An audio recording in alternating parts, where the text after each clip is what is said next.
Moi, je pourrais pas rentrer dans les détails de la chose parce que c'est des dossiers qu'on est en train de travailler avec Reverber, mais on monte des campagnes notamment avec des influenceurs de différentes façons. Il y a des campagnes qu'on fait, je dirais, traditionnellement. Là, on est en train d'en monter une, par exemple, pour le marché US, donc la Californie.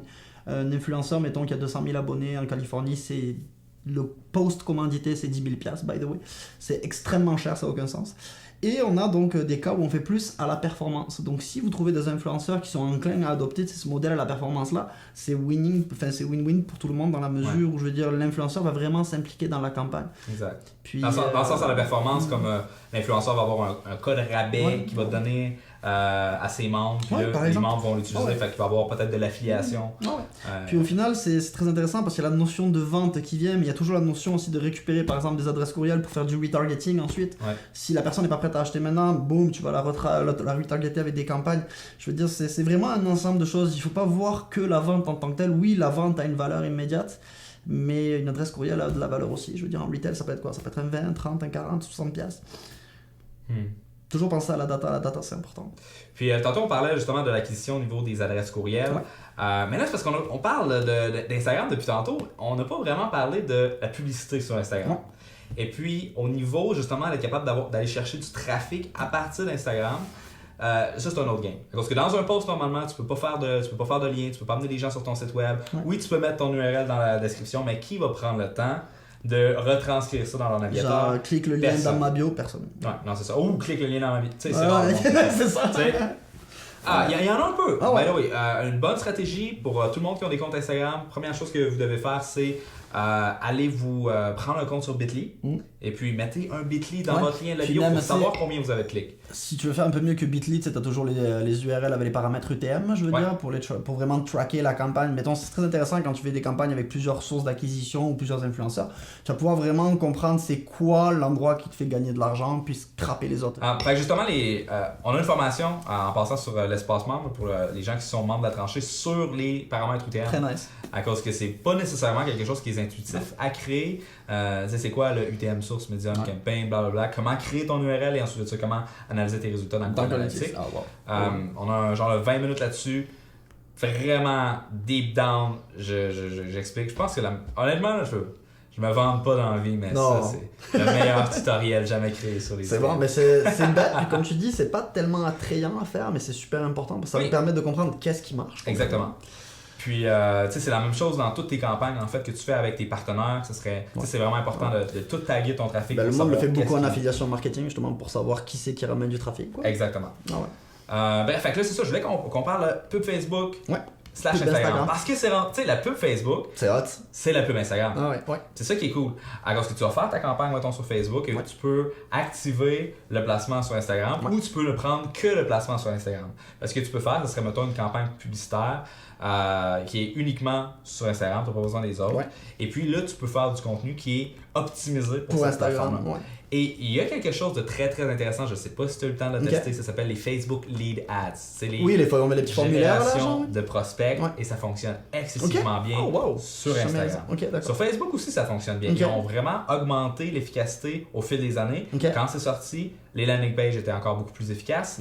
Maintenant, je te dirais qu'entre une landing page puis un formulaire de prospect, si tu n'as pas de page de remerciement particulière que tu veux montrer, ça peut amplement faire la job. Très intéressant. Mais sur Instagram, c'est ça qui est le fun, c'est que ça t'envoie pas à l'extérieur de la plateforme. Tu restes sur Instagram.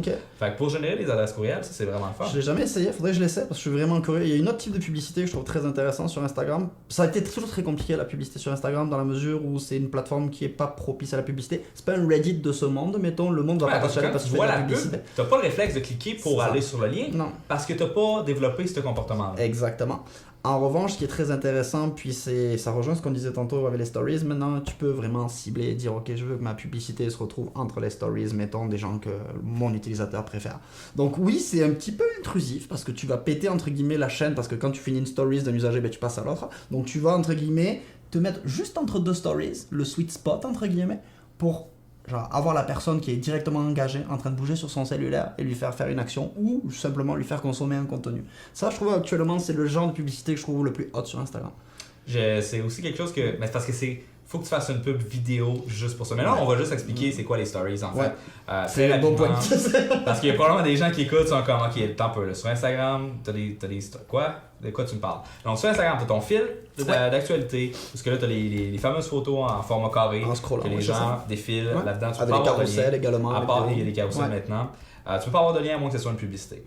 Et ensuite de ça, en haut maintenant, il y a des petits ronds qui sont apparus et tu peux faire en sorte que tu publies un contenu, que ce soit photo ou vidéo, qui va vivre sur Instagram pendant 24 heures. C'est ça. Fait que là, toi, tu les enchaînes, t'en fais un à midi, t'en fais un à 5 heures, t'en fais un à 7 heures. C'est l'objectif. Donc les gens, et à chaque fois que t'en refais un, tu vas repopper dans la chaîne au début. Fait que c'est important que t'en fasses tout au long de la journée pour maximiser en fait la visibilité de tes stories. Et dans ces stories-là, ce qui est intéressant, c'est que tu as le swipe up, parce que quand tu as, comme on parlait tantôt, 10 000 personnes, il y en a qui l'ont avant 10 000, j'ai entendu des gens qui en avaient à 7 000. Bref, ou quand tu es vérifié, en fait, tu es capable de mettre des liens et la personne va swiper up, ça va s'en aller sur le site web en question. Et ça fonctionne comme que j'ai mentionné tantôt. Moi, j'ai à peu près 1% sur mon reach total, sur mes followers total. Donc, cliquez.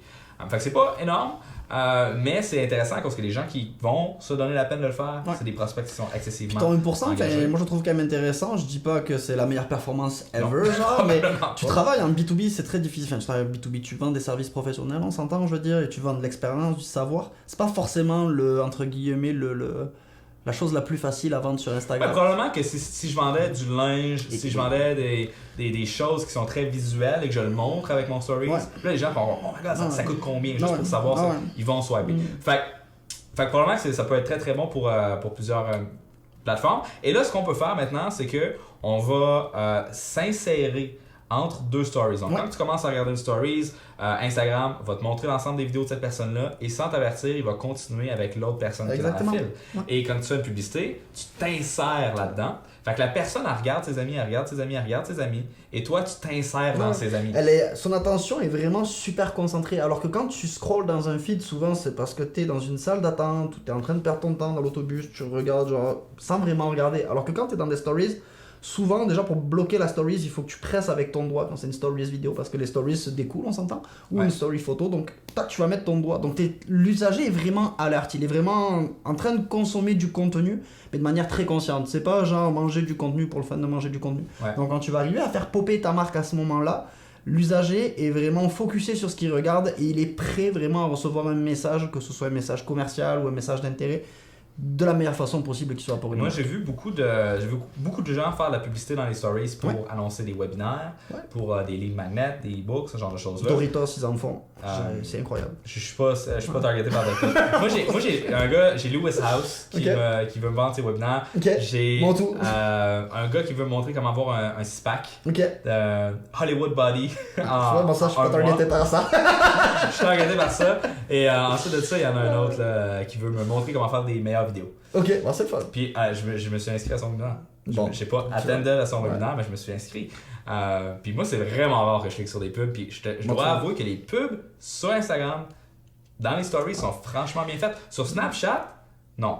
À cause de la façon que c'est fait. Non, puis ça coûte cher de faire de la publicité sur Snapchat versus faire de la publicité sur Instagram. Puis Instagram, tu passes par l'environnement du business manager qui est maintenant un environnement connu quasiment de tous, où il y a vraiment des critères, entre guillemets, pour cibler, soit socio-démographiquement, ou utiliser tes custom audience déjà créés sur ton site web avec ton pixel par exemple. Ça, j'imagine que tu as fait des cours également sur ça. Mais bref, tu peux réutiliser vraiment de la data que tu as déjà créée, genre accompagner toujours plus loin la personne qui est la plus susceptible de convertir et vraiment isoler cette audience-là pour la travailler jusqu'à ce qu'il y ait conversion et achat.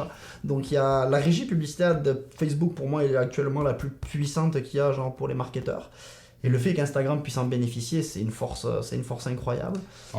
La plateforme publicitaire de Facebook commence vraiment à devenir mature. C'est d'une puissance incroyable. Ce qui est le fun, c'est qu'elle a été développée maintenant. Dans le sens que si tu prends AdWords, là, ils viennent de refaire leur plateforme. Ça a fait du bien. Mais ça fait beaucoup de bien. Mais là, moi, je suis tout perdu dans mes campagnes. Je sais plus comment ça fonctionne.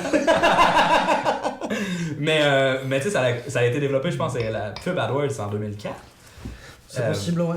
Il n'y avait pas les meilleures pratiques dans ce temps-là. Non, pas en tout. Genre, en termes on parlait de UX tantôt et de design, on s'entend que c'était dégueulasse, genre. C'était vraiment pas beau, genre. C'est ça. Puis c'était pas intuitif. Au-delà de Facebook, c'est facile à apprendre, c'est facile à maîtriser. Audience Insight, c'est super hot. Les gens n'utilisent pas cet outil, mais c'est un des plus beaux outils que Facebook offre. Genre, quand tu as du mal à quantifier ou à qualifier ton marché, genre Audience Insight te donne tout ce dont tu as besoin genre pour monter ta campagne. C'est juste débile, quoi. Ça, plus l'analytique de ta page. je sais pas, nous en tant que marketeurs, on vit dans une ère qui est fabuleuse, quoi. Il faut pas avoir peur de la donnée, il faut savoir l'utiliser, cette data-là. Et quand on sait l'utiliser, c'est là où on fait les meilleures campagnes, quoi.